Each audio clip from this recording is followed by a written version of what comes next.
Hi class, this is our second lecture video, and this one is regarding Chaucer's Canterbury Tales. You should have at this point already read the prologue, and for the next class you're going to be reading a couple of the tales. One is the Miller's Tale, and one is the Wife of Bath's Tale. So what I'd like to start talking to you about is just kind of the way that we looked at Beowulf. I want to look at the context, I want to look at the history, I want to look at the genres that Chaucer is playing with. And I'm sure you've studied him in high school. Many of you probably have in your, British Lit year. And he is considered the father of modern English. And I want to talk about, why he has that title and what he's contributed in a sense to the canon that makes us again still read him today. So let's start with the idea of, what is the Canterbury Tales? So the Canterbury Tales is a series of short stories. Some of them fit the idea of an exemplum, which means that they have a moral in them, that the tale is meant to tell a moral story.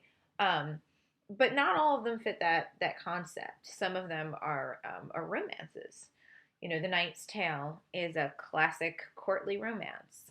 The one that you're going to read, The Miller's Tale, is a fableu, which is kind of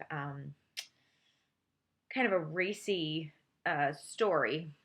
Very much people are driven by their passions, and there's a lot of erotic stuff going on. But one of the things I just want to talk about is that Chaucer is able to put all of these different kinds of stories together because he creates this framework that all of these individuals are gathered in spring. If you look at the first 14 lines of the poem, it's probably some of the most well-known parts of literature. And, back in the day, people actually used to memorize it and recite it at parties and things. It was something that people did to show that they were smart. That was considered, an intellectual thing to be able to do um, in the original, kind of Middle English language. The version that I have you reading, I think, is probably one of the easiest versions to read. The spelling, there were no spelling conventions when Chaucer kind of started writing, so a lot of the stuff that you'll find is hard to say unless you read it aloud, but when read aloud, it actually makes a lot of sense, even with the strange spelling. So even with this one, if you come across stuff and you just don't know what on earth he's saying, try reading it aloud. It will probably make more sense to you. Chaucer wrote in what we call the vernacular, which was the everyday language of the people. And that was significant because one of the reasons that he is considered the father, of modern English, is that he found it worth writing the way that people spoke. And that allowed him to capture a myriad of different characters. It allowed his audience to relate to what he was writing and to be able to understand it. And so his piece spoke to many, many different people. And he did also do something else that was kind of interesting. He, having been his own personal history, he was of the merchant class. At some point, his family appeared to have switched from shoemakers to wine merchants. We know his father was a wine merchant, but the last name Chaucer has something to do with shoemaking. So at some point, they made that transition, but they were still in that merchant class. And that merchant class was the beginning of kind of divergent group that didn't exactly fit in with the nobility, the aristocracy, their values, didn't totally fit in with the peasants and the serfs, certainly didn't fit in with the clergy because they had a different agenda. But one of the things that Chaucer does that's so interesting is he just paints pictures of people. And as you're reading the prologue, that's what you see.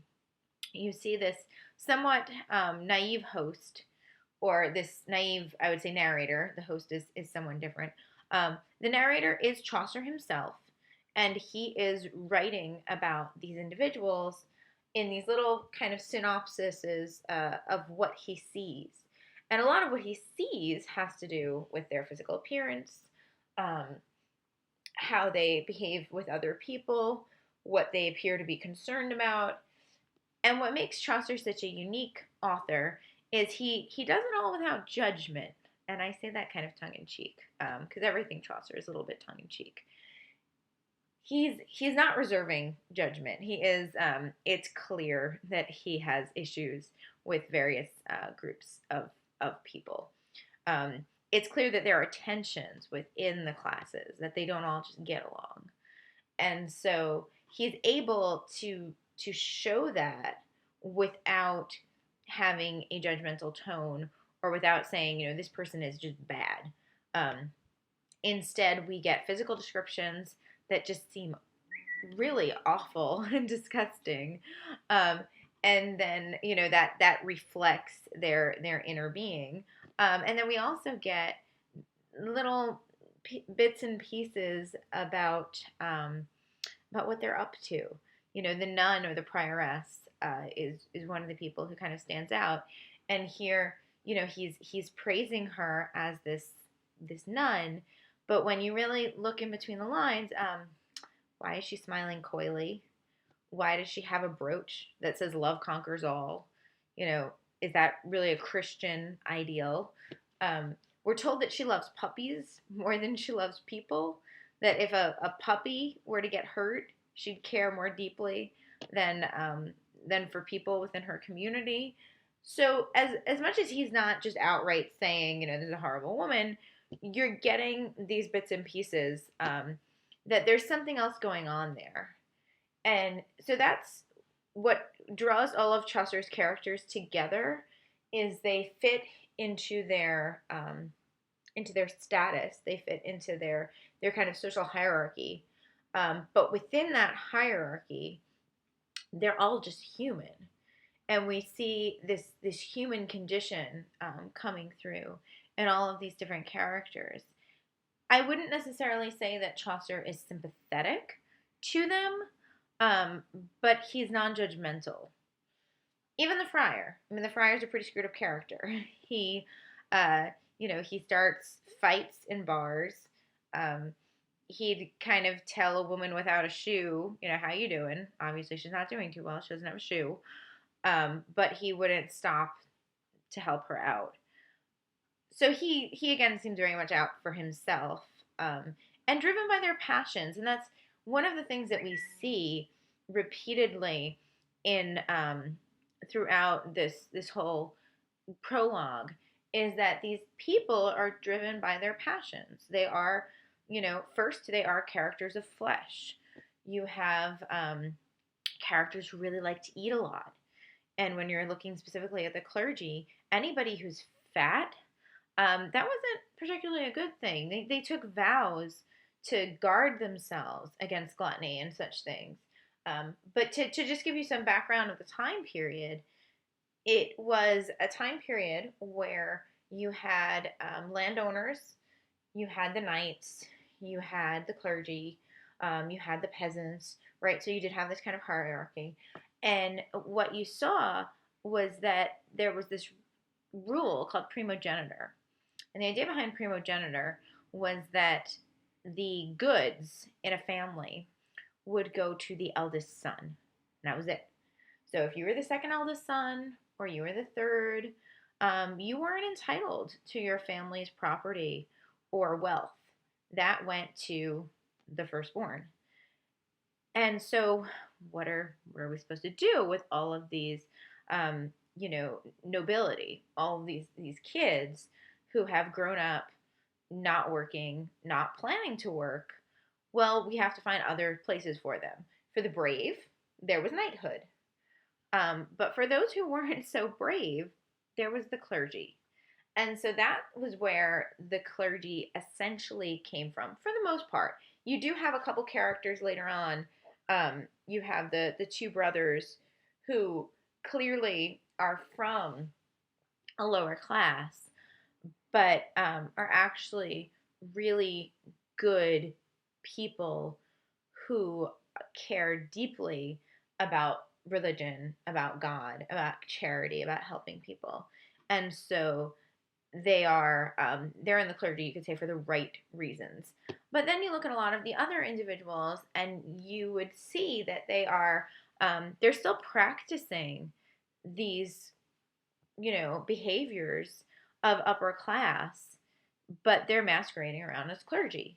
And that was one of the issues that you kind of had for the time, was this idea of primogeniture, and what were you supposed to do with all of these other kids who were used to a certain kind of lifestyle but weren't going to be able to inherit the land and carry on the family name.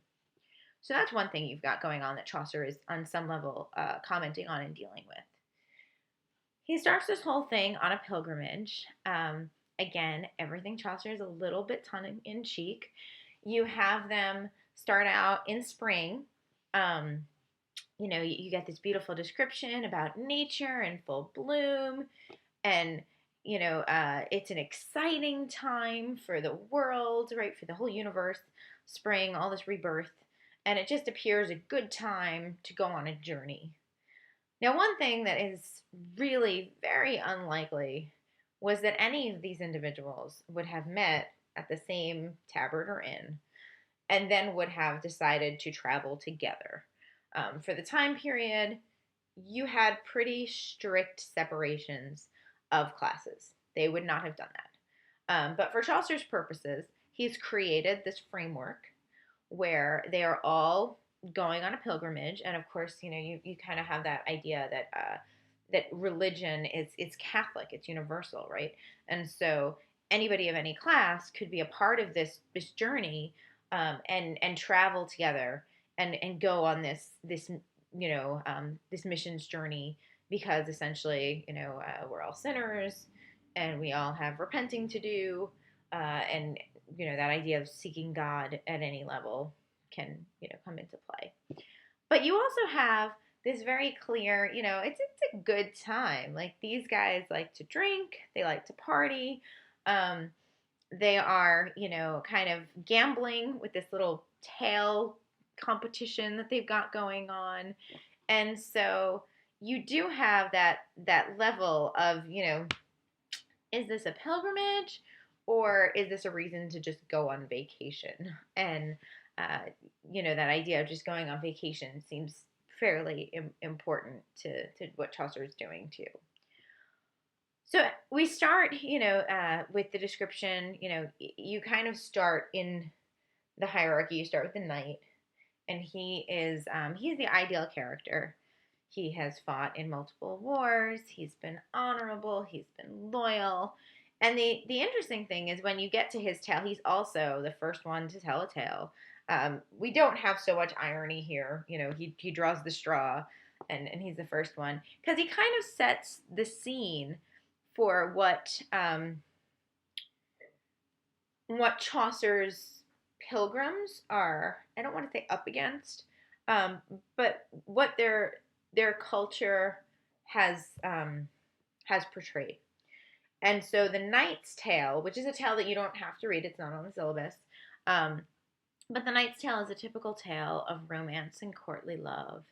And it is, all the pilgrims applaud it. Not all of them, but a lot of them really love this tale. And, he appears to be off to a great start. And then they're ready to move on to the next person who's supposed to tell a tale. And the miller butts in, and he says, hold on. I don't like that story. I've got a better one for you. And he sets up a different tale that is erotic. It's about unbridled sexual passions. It probably contains the most uh, historical or well-known fart in all of English literature. It's kind of a really big deal at the end. And it's not. It doesn't have that same standard that the knight has. And so within the prologues, because each tale has a prologue to it, you're going to see Chaucer setting up this tension among his pilgrims, that they do not coexist on a regular basis. They don't all just get along. They are not. They're not supportive of one another. it is very clearly you've got the aristocracy and their values, and then you have this emerging class that is challenging those values, and blatantly is is doing so in a really crass way, but in a very human way. Because here you have, when you look at the aristocratic values, it has a lot to do with reserve, um, with quelling your passions and your natural urges. Just the whole concept of courtly love is pretty messed up. The idea that women um, would kind of pledge loyalty to knights, and that knights would hold these women on pedestals and would woo them, but they weren't allowed to have sexual relations with them. And so they're kind of setting them up for failure. Like here, you're supposed to have this relationship with this woman. It's of course out of respect, but even should you fall in love with the person, you can't actually take it to the next level. Um, and so that in itself is problematic with human nature. And then you've got the miller who comes in and tells this gross tale, but it's just about people are reduced to their physical sense, to urges, whether that be flatulence. Um, there's one scene where the guy who kind of gets the girl, to get her attention, he grabs her by the crotch. I mean, there's certainly things that are going on that are questionable in any culture, um, but we do have this, you know, this changing from this incredibly reserved culture that has clearly repressed people and they have urges that they can't express, to the extreme where they're just unbridled passions gone wild. Um, so you do see that kind of setup. You even see that in The Wife of Bath's Tale, and that's kind of why I paired those two for us, The Miller's Tale and The Wife of Bath's Tale, because I want you to see them next to each other as two emerging social groups who are challenging norms. You know, the wife of Bath is an interesting character to begin with because she's alone. She's a woman. She's not part of the church. You know, the prioress, like, it makes sense. You know, she's a nun, um, and she's traveling on a pilgrimage. Sense. But the wife of Bath, you know, is a merchant. She does sell things. She's been married multiple times, and she's not shy about having a libido. And so for her to tell her story, and for her story to have this bent of, what do women want, which is something that for medieval period, wasn't really important what women wanted. It was very much, I mean, just the concept of primogeniture. You've got a male dominated society. And the idea that these merchants were even coming up with women merchants who were doing their own thing and asserting themselves, that in itself was also, really different. So as you look at both of these stories, The Miller's Tale and The Wife of Bath's Tale this week, I want you to just kind of keep that in your mind of how Chaucer is subverting these kinds of norms, and he's challenging them. And he's doing it all without any bias, and he's doing it all without any judgment, which is one of the really cool parts. And you'll see this within his story. He's constantly kind of making reference to this idea that he's not responsible for the language or anything that's offensive. He kind of says right up front, I'm not responsible for any of it. I'm just telling it like it is. I was on this journey. I met these people, and this is what my experience was. And that's a really clever narrative trick because, let's be honest, it's fiction. Even if people have said, and people have said, that the Canterbury Tales, specifically the prologue, the actual character descriptions, were very much based on individuals who he knew. But even if that was so, he's still in complete control of how he portrays people, what they say, and what they do. So he's created characters, they are fiction, but in staying true to the level of society and to the characters that he's created, he's going to use the language that they would have used. He's going to tell the bawdy tales that they would have told. He's going to be as obnoxious as they would have been within the prologues as they argue with one another. And so you have that whole layer of him saying, you know, I'm not responsible for any of this because I'm just kind of a reporter.